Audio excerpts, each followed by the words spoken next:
Welcome to The Explainer. Today, we're going to cut through all that social media noise and get straight to the facts. You've probably seen it, these explosive rumors flying around, trying to connect the crypto project Ripple to the recently released Epstein files. So what's the real story here? Is there some kind of direct link, or is this all just digital noise? Let's find out. So first things first, let's talk about the rumor itself.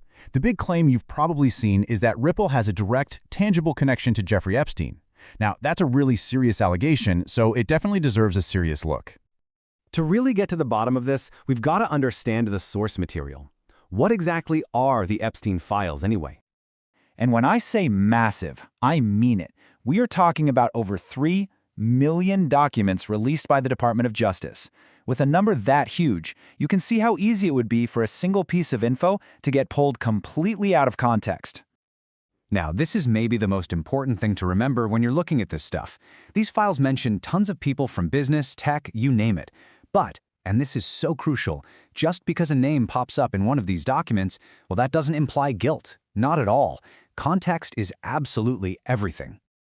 Okay, so keeping that in mind, that context is key, let's figure out where this whole Ripple rumor even started. What's the actual piece of evidence people are pointing to?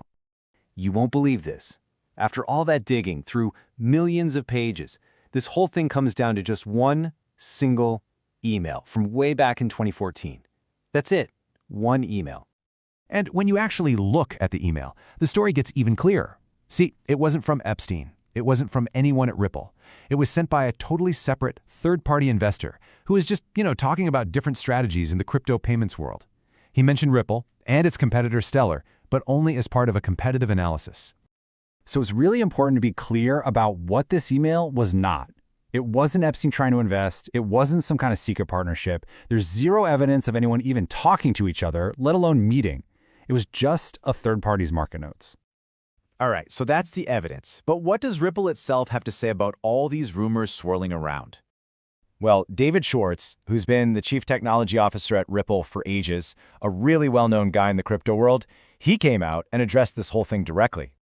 And his statement leaves absolutely no room for doubt. It's a flat-out, unequivocal denial. He pretty much confirms that this entire rumor is just based on someone misreading a document that had nothing to do with them in the first place. He really puts a full stop on all the speculation.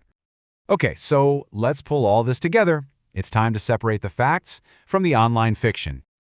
So on one hand, you've got the rumor, which is all about these supposed direct professional ties. But on the other hand, what's the reality? It's just a single passing mention by someone else in an old email about market analysis. I mean, those two things are worlds apart. And this really brings us to the main point. A mention is not a connection. Just because you see a name in a huge pile of documents, it doesn't automatically mean there's a link, an endorsement, or any kind of relationship. It's just a data point without context. So, let's just run through the facts one last time. The files, they're real, and there are millions of them. Ripple and Stellar mentioned just once, way back in 2014. The context, it was a third-party investment analysis. Is there any evidence of a real relationship? Nope, zero. And the company's ex-CTO, he officially denies the whole thing. The facts are pretty darn clear here. This whole thing is a perfect example of why it's so important to be careful online. It shows how one little piece of information, taken completely out of context, can explode into this giant viral rumor. It's a great reminder to always check your sources before you hit share. So we'll leave you with this question. In a world just flooded with information, how are you going to double-check the next wild rumor you see? Because honestly, being able to tell fact from fiction is a skill we all need now more than ever. Thanks for joining us.